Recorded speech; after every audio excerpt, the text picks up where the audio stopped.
नमस्कार दोस्तों, राधे राधे, जय श्री कृष्ण। कौन सी स्त्री के भाग्य में पुत्र नहीं होता है।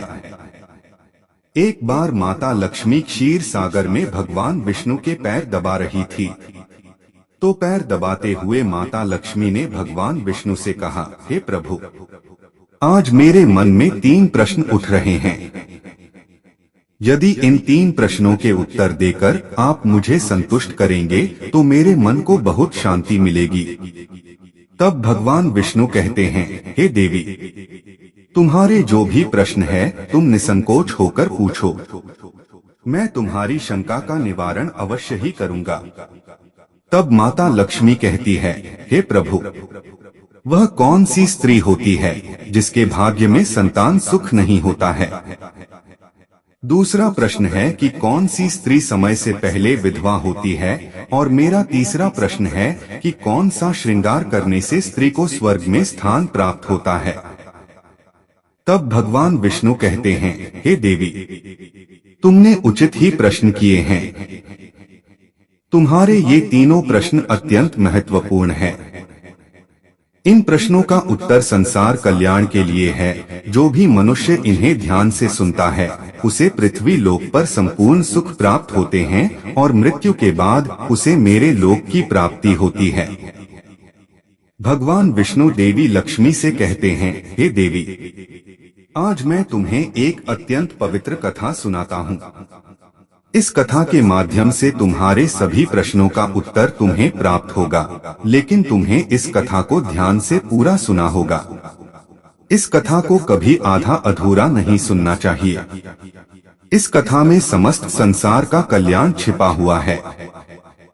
जो भी इस कथा को ध्यान से पूरा सुनेगा उसके मैं 32 अपराध क्षमा करता हूँ। तब देवी लक्ष्मी कहने लगी, प्रभु, मैं आपको वचन देती हूँ कि इस कथा को मैं पूरे मन और लगन से सुनूंगी। आप कृपया उस कथा को आरंभ करें। तो दोस्तों, आप सभी से एक विनती है कि आप भी इस कथा को पूरा जरूर सुनें। इसे आधा अधूरा सुनना पाप माना जाता है। कथा शुरू करने से पहले कमेंट में जय मां लक्ष्मी और जय श्री हरि विष्णु अवश्य लिखें। साथ ही वीडियो को लाइक करना ना भूलें। तो चलिए आरंभ करते हैं। भगवान विष्णु कहते हैं, हे देवी, एक समय की बात है। मध्य देश में एक छोटा सा नगर था। उस नगर में एक सेठ रहता था। उस सेठ के 2 पुत्र थे और सेठ के दोनों बेटों का विवाह भी हो चुका था। सेठ के घर में किसी चीज की कोई कमी नहीं थी, किंतु सेठ की पत्नी का स्वभाव अत्यंत दुष्ट था। सेठ की पत्नी और सेठ के बड़े बेटे की पत्नी दोनों का ही स्वभाव दुष्ट था। सेठ की पत्नी अपनी बड़ी बहू का तो बहुत लड़ी प्यार करती थी, किंतु छोटे बेटे की पत्नी के साथ बुरा व्यवहार करती थी। घर की सबसे छोटी बहू अर्थात छोटे बेटे की पत्नी बहुत अच्छे स्वभाव की, ईश्वर पर श्रद्धा रखने वाली पतिव्रता नारी थी। वह अकेले ही घर का सारा काम किया करती थी और गृह कार्य में दक्ष थी। इतना अच्छा स्वभाव होने के बावजूद भी उसकी सास उसके साथ बुरा व्यवहार करती थी, उसका हमेशा अपमान करती थी। इसके पीछे का कारण बस इतना था कि बड़ी बहू को एक पुत्र था और छोटी बहू ने पुत्री को जन्म दिया था। पुत्री को जन्म देने के कारण सेठ की पत्नी अपनी छोटी बहू को बार बार ताना मारा करती थी, लेकिन वह बेचारी कर भी क्या सकती थी। जो भाग्य में लिखा होता है उसके साथ वही होता है। भगवान विष्णु कहते हैं, हे देवी, अब मैं तुम्हें छोटी बहू की कहानी सुनाता हूँ। इससे तुम्हें पहले प्रश्न का उत्तर प्राप्त हो जाएगा कि कौन सी स्त्री को पुत्र प्राप्ति नहीं होती है। हे देवी, सेठ की जो पत्नी थी वह पहले से ही दुष्ट और कुटिल स्वभाव की थी। उससे उसकी सास भी परेशान थी। सेठ की पत्नी अपनी छोटी बहू को सबसे ज्यादा दुख देती थी। छोटी बहू का नाम था सुकन्या और सुकन्या को सताने में उसकी सास को बहुत आनंद आता था। सुकन्या बेचारी रोज सुबह ब्रह्मा मुहूर्त में जाकर अपने घर के काम करती थी और दिन भर काम करने के बाद उसे रात्रि को ही सोने को मिलता था। इतना होकर भी सेठ की पत्नी अपनी छोटी बहू से द्वेष करती थी। जब छोटी बहू झाड़ू लगाती तो उसकी सास आकर उसे ताना मारती थी कि तेरे हाथ में जान नहीं है क्या, तू जल्दी जल्दी झाड़ू लगा। मैं मंदिर जा रही हूँ, मेरे लौटकर आने से पहले तू भोजन बनाकर तैयार रखना और आते ही मैं उस भोजन को ग्रहण करूँगी और सुन अन्न का एक दाना भी बर्बाद ना हो पाए। बेचारी सुकन्या चुपचाप अपनी सास का अत्याचार सहन करती थी और उसकी सास की हर आज्ञा का बड़ी ही विनम्रता से पालन करती थी। फिर छोटी बहू खाना बनाते हुए सोचने लगी कि मैं घर का इतना काम करती हूँ, लेकिन फिर भी मैं चैन की सांस नहीं ले पाती हूँ। मेरी सासू माँ किसी न किसी बात को लेकर मुझे ही ताना मारती रहती है। पता नहीं कब उनकी ताना देने की आदत जाएगी। सुकन्या इतना सोच ही रही थी कि तभी घर के दरवाजे पर खटखटाने की आवाज सुनाई दी। छोटी बहू ने सोचा, अभी तो भोजन तैयार भी नहीं हुआ है, लगता है मेरी सासू माँ आज जल्दी लौट गई, अब वह फिर से सताना मारेगी। तब सुकन्या ने दरवाजा खोला तो उसने देखा कि द्वार पर एक सन्यासी खड़ा हुआ है। वह सन्यासी सुकन्या से कहने लगा, बेटा सदा सुहागिन रहो, तुम इस सन्यासी के लिए कुछ भोजन का दान करो। हे पुत्री, मुझे बड़ी भूख लगी है। तब सुकन्या ने सोचा, अगर मैं इस सन्यासी को भोजन करा दूं और इतने में मेरी सास आ गई तो मेरी खैर नहीं। कुछ देर तक विचार करने के बाद सुकन्या ने सोचा, यदि मैं सासू माँ के ताने के डर से इस सन्यासी को भोजन नहीं कराऊंगी तो मुझे महापाप लगेगा, मेरा सारा पुण्य नष्ट हो जाएगा। इतना सोचकर सुकन्या ने उस सन्यासी को घर के अंदर बुला लिया। अतिथि धर्म का पालन करते हुए सुकन्या उस सन्यासी को भोजन कराने लगी। उतने में ही उसकी सास घर पर आ पहुंची और उस सन्यासी को घर के अंदर भोजन करते हुए देखकर उसे बहुत गुस्सा आ गया। वह चिल्लाते हुए सुकन्या से कहने लगी, यहाँ पर क्या किसी प्रकार का भंडारा या दावत नहीं चल रही है, जो तू राह चलते भिखमंगों को घर में बिठाकर खिला रही हो। सुकन्या ने अपनी सास से बड़ी विनती की, लेकिन सुकन्या की सास ने बहू की एक नहीं सुनी और उसकी सास ने उस सन्यासी को घर से बाहर निकाल दिया और उसके भोजन को उठाकर कचरे में फेंक दिया।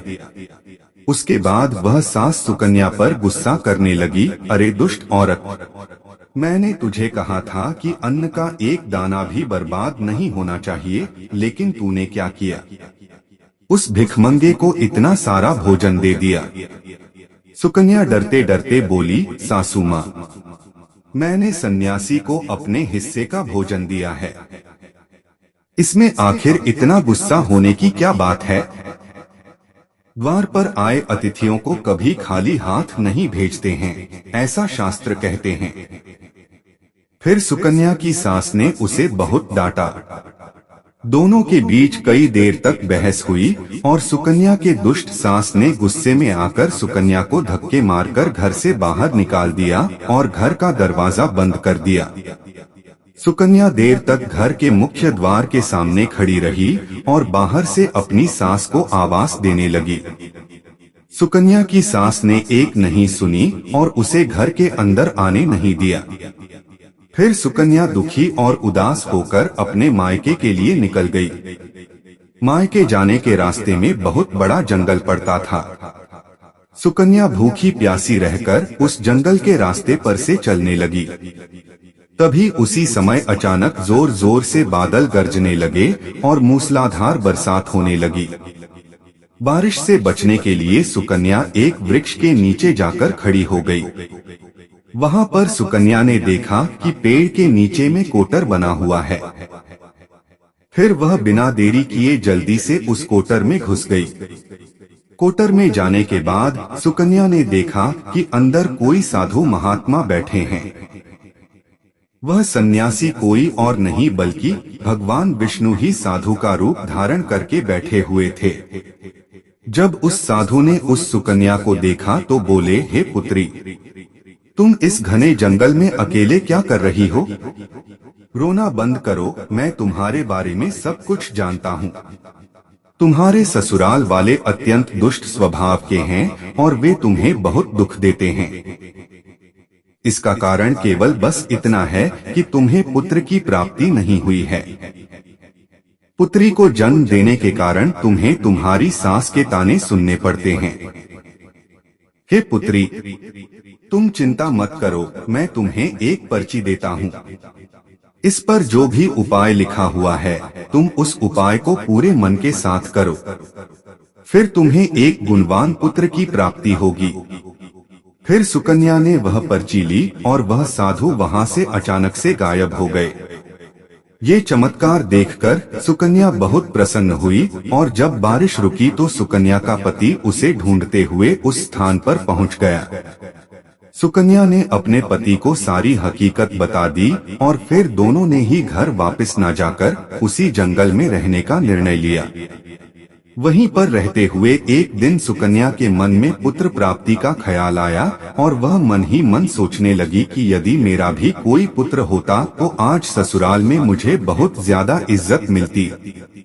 तभी सुकन्या को उस साधु के द्वारा दी गई पर्ची की याद आ गई और फिर जब उसने वह पर्ची खोलकर पढ़ा तो उसने देखा कि जो स्त्री पुत्र प्राप्ति की कामना रखती है उसे रात्रि में अपने पति की बाईं तरफ सोना चाहिए। ऐसा करने से कुछ समय बाद में बाएं करवट लेटने से नाक का दाहिना स्वर और दाहिनी करवट लेने से नाक का बायां स्वर चालू हो जाता है। फिर जब पुत्र की इच्छा हो तो उस स्थिति में मिलन से पहले यह निश्चित कर लेना चाहिए कि पुरुष का दायां स्वर चलने लगे और स्त्री का बायां स्वर चलने लगे और उसी समय पर गर्भधान किया जाना चाहिए। ऐसा करने से निश्चित ही पुत्र की प्राप्ति होती है। इसके विपरीत नाक के स्वर चलने से पुत्र की प्राप्ति होती है। उस पर्ची में आगे लिखा हुआ था कि मासिक धर्म शुरू होने के बाद पहले 4 दिनों में पुरुष के साथ मिलन करने से पुरुष को रगड़ता प्राप्त हो जाता है और 5वीं रात्रि में मिलन करने से पुत्र की प्राप्ति पुत्री है तथा 6ठी रात्रि में मिलन करने से पुत्र रत्न की प्राप्ति होती है। 7वीं रात्रि में मिलन करने से बंध्या पुत्री होती है। 8वीं रात्रि में मिलन करने से बलशाली पुत्र की प्राप्ति होती है।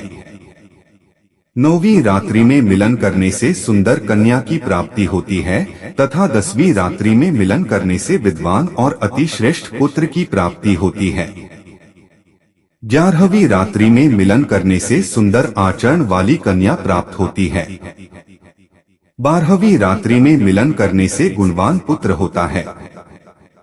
13वीं रात्रि में मिलन करने से लक्ष्मी स्वरूपा पुत्री होती है। 14वीं रात्रि में मिलन करने से गुणवान, बुद्धिमान तथा बलवान पुत्र होता है। फिर सुकन्या ने मासिक धर्म के बाद 14वीं रात्रि में अपने पति के साथ मिलन किया और उसके बाद गर्भ धारण किया। फिर दूसरे दिन सुकन्या का पति जंगल में लकड़ी काटने के लिए चला गया और सुकन्या घर पर पड़ी रही। फिर अचानक से तेज तूफान आया और सुकन्या की झोपड़ी उड़ गई। फिर सुकन्या दौड़ती हुई उसी पेड़ के कोटर में जाकर रुक गई जहां पर उसे वह साधु मिला था। सुकन्या वहां अपने पति की राह देख रही थी कि अचानक वहां पर 2 राक्षसी आ गई। वह राक्षसी अत्यंत मायावी थी। फिर उन्होंने उस कोटर के साथ पेड़ को उड़ाकर एक ऐसे स्थान पर चली गई जहां पर बहुत सारा सोना था। जब सुकन्या ने यह दृश्य देखा तो वह चौंक गई। सुकन्या पेड़ के कोटर में छिपी रही। जब वह राक्षसी भोजन की तलाश में गई तो सुकन्या ने उस स्थान पर से बहुत सारा सोना उठा लिया और उसे कोटर में भर लिया। जब वह राक्षसी लौट आई तो फिर से पेड़ पर बैठकर वे उस पेड़ को उड़ाकर उसी जंगल में आ गई। राक्षसियों के जाने के बाद सुकन्या वह सारा सोना लेकर अपने पति के पास चली गई और उसे वह सारा सोना दे दिया। फिर पति और सुकन्या दोनों अपने ससुराल को लौट गए।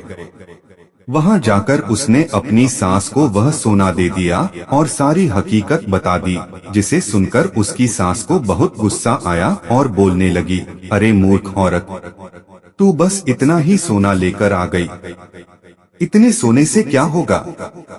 मैं होती तो बहुत सारा सोना लेकर आ जाती। फिर उसकी सास भी उस जंगल के कोटर में जाकर छिप गई और राक्षसियों की राह देखने लगी। तभी वह दो राक्षसी वहां पर आई और फिर उन्होंने उस कोटर को उड़ाकर एक बर्फीले पहाड़ पर ले गई। ये देख सास बहुत क्रोधित हो गई और बोलने लगी, ये कहाँ लेकर आई है? यहाँ तो बस बर्फ और मिट्टी है। तभी उन राक्षसियों ने उसकी आवाज सुनी और देखा तो एक बूढ़ी औरत पेड़ के कोटर में छिप कर बैठी है। फिर उन्होंने उस सास को बाहर निकाला और उस बर्फीले पहाड़ पर फेंक दिया। जमीन पर गिरते ही उसकी मौत हो गई। इधर सुकन्या बड़े आनंद के साथ रह रही थी, लेकिन सुकन्या की सास कभी नहीं लौटी। तो सुकन्या ने जाकर उस कोटर में देखा तो वहां पर उसकी सास नहीं थी। उसे समझ में आ गया कि लालच के कारण उसकी सास की मृत्यु हो गई। भगवान विष्णु कहते हैं, हे लक्ष्मी, जिस स्त्री को पुत्र प्राप्ति की कामना है उसे मैंने सुकन्या को दी हुई पर्ची में बताए गए उपाय जरूर करने चाहिए। तुम्हारा दूसरा प्रश्न यह था कि किस कारण से स्त्री जल्दी विधवा होती है। तो जो स्त्री अत्यधिक लालच करती है वह स्त्री जल्दी विधवा होती है, और जो स्त्री चरित्र का गहना पहनती है उसे मृत्यु के पश्चात स्वर्ग की प्राप्ति होती है। एक स्त्री को अपने चरित्र का त्याग कभी नहीं करना चाहिए। तो दोस्तों, इस प्रकार से भगवान विष्णु ने माता लक्ष्मी को यह कथा सुनाई थी। उम्मीद है आपको यह कथा पसंद आई होगी। वीडियो को लाइक जरूर करें और ऐसी ही और कथाओं को सुनने के लिए आपके अपने चैनल द आध्यात्मिक टेल्स को सब्सक्राइब भी कर लें। बोलो माता लक्ष्मी श्री हरि विष्णु की जय।